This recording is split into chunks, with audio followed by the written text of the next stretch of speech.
রিক্সা চলাচল বন্ধে সড়কে অভিনব এক পদ্ধতি ব্যবহার করতে যাচ্ছে ঢাকার ট্রাফিক বিভাগ।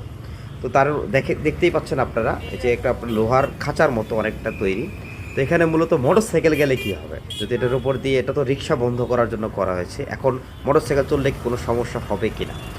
আমার মতে আমি কথা বলেই শুধু আপনাদেরকে থামতে চাই না, আমি আপনাদেরকে সরাসরি দেখাতে চাচ্ছি যে আসলে এখানে যদি মোটর সাইকেল ওঠে তাহলে মোটর সাইকেলের ক্ষেত্রে কি হবে, মোটর সাইকেলের চাকাও কি এখানে আটকাবে কিনা। প্রথমত আমরা দেখতে পেয়েছি যে একটি আপনার স্কুটার, তো উনি আসলে নির্বিঘ্নেই চলে গেল, এটার উপর দিয়ে কোনো রকমের সমস্যা হলো না। তারপরও একের পর এক মোটর সাইকেল চলে গেল, কারোই কোনো সমস্যা হলো না।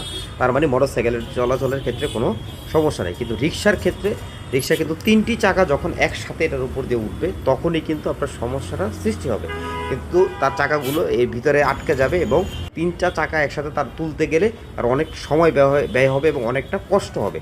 তো যেই কারণে এটা একটা অভিনব কৌশল অবলম্বন করেছে যে সারাদিন তাদেরকে আপনার মানে মৌখিক তর্ক না করে একটা কৌশলের মাধ্যমে তাদের প্রধান সড়কে চলাচল বন্ধের জন্য আপনার কৌশল বলতে পারেন। আসলে এই ধরনের উদ্যোগ ভালো, আমাদের আসলে পুলিশকে আমরা আন্তরিক ধন্যবাদ জানাই এই ধরনের উদ্যোগগুলোর জন্য। কারণ প্রধান সড়কে রিক্সা চলাচল করলে সেক্ষেত্রে, বা বিশেষ করে ভিআইপি এলাকাগুলোতে রিক্সা চলাচল করলে আপনার অনেক ধরনের সমস্যার সম্মুখীন হতে হয়। ধন্যবাদ, ভালো থাকবেন সবাই, আসসালামু আলাইকুম।